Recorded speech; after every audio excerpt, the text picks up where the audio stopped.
Hey Sojourning Scholars, it's Tricky here from SojourningScholar.com, the #1 platform that empowers international students and working professionals in the US. Now, today's video was prompted by a comment that I received from Sianoi Kimari, and I apologize if I'm saying your name incorrectly, but she says, if I enroll in a second degree and haven't used up my OPT, can I carry it over and use it after completing my second degree? Now, if you're wondering what the OPT is, the OPT stands for Optional Practical Training, and it is a work authorization that is given to certain international students in the US on an F1 visa that allows them to work in the US for a period of up to 1 year. Now, as an F1 student in the US, you can choose to work on your OPT before the completion of your studies, and that is called pre-completion OPT, or you can choose to work on your OPT after the completion of your studies, and that is called post-completion OPT. And it tends to be that most international students choose the option of pursuing OPT by way of the post-completion OPT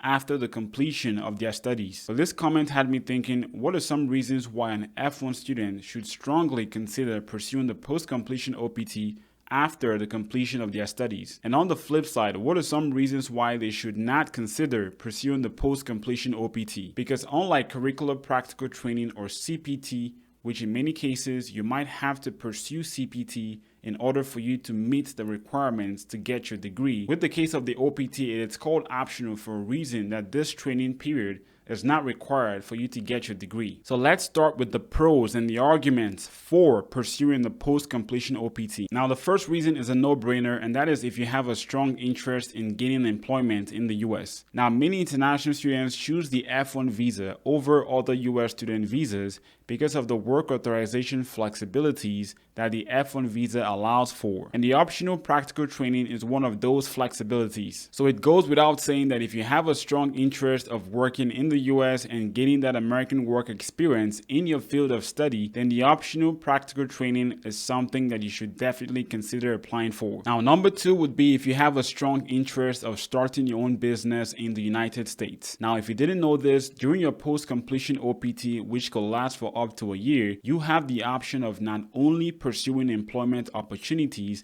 but you could also start your own business. However, your business activities must be related to your field of study that you completed. Now, the next case for the OPT would be if you have the intentions of living and working in the US on a long-term basis. Now, this could be by way of you obtaining a temporary working visa like the H-1B visa that allows you to live and work in the US for a period of up to 6 years. Or it could also be by obtaining a green card that allows you to live and work in the US on a permanent basis. You see, longer term working visas like the H-1B visa and some of the employment-based green cards are only obtained by an employer who decides to sponsor you for those working visas. And many F1 international students go on to establish the employer-employee relationship that's required for an H-1B visa sponsorship or a green card sponsorship by way of the optional practical training employment. Another reason to consider applying for the post-completion OPT will be if you plan to obtain the 24-month STEM OPT extension. Now, you can only get this 24-month extension if you've obtained a degree that falls into the science, technology, engineering, and mathematics. And these F1 students must have been approved for the post-completion OPT,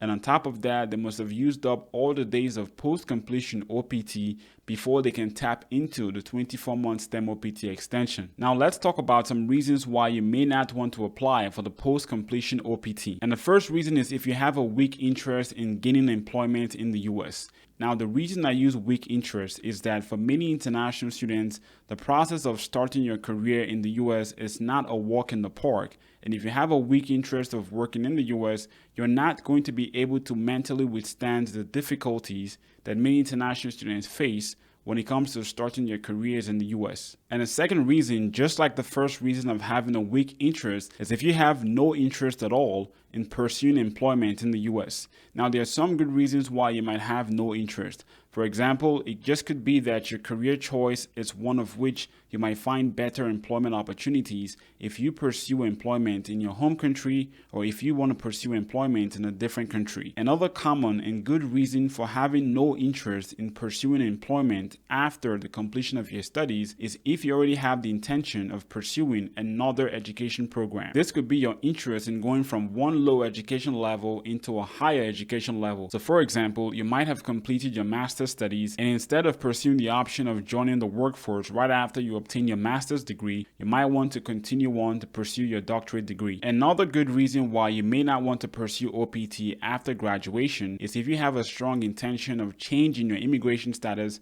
from the F1 visa to another status that doesn't allow you to work. For example, you might want to go from the F1 student visa into a B1 or B2 tourist visa. Or you might want to transition from the F1 visa to the J1 visa, which doesn't allow you to work on OPT. Now, the fourth reason has to do with the limitation of the OPT, and that is the fact that if you want to pursue the OPT, you must be obtaining an employment that's related to your field of study, or you must be starting a business that's related to your field of study. And in the case that you want to work or start a business in a field that is not in any way related to your program of study, then the OPT may not be the best fit for you. The next reason might be a minor reason, but it's still worth considering, and that is the cost of applying for the OPT. You see, at the time of making this video, the filing fee for the OPT is set at $410. And on top of this filing fee, many international students also have to pay an additional administration fee to their international student offices in order to receive the approval to file for the OPT. And in some US universities, the cost of this administration fee could be upwards of $300. If you want to learn more about the post-completion OPT, make sure to check the playlist appearing here on the end screen, and you could also find a link in the description section below. And there you have the pros and cons of the post-completion OPT. Thank you for watching this video. Like and share this if you've got some value out of it. And as always, be unbounded.